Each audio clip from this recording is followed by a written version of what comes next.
dell'Italia. Forastera gli essere. Francese.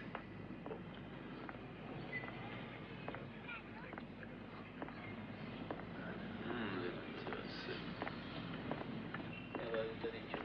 Ma c'è Dio, cioè il giorno appunto, poi. Vabbè. Ah sì. Ma Nataliano, Pietro, Nataliano, dai.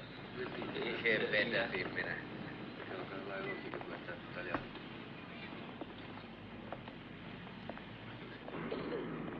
Deve essere francese.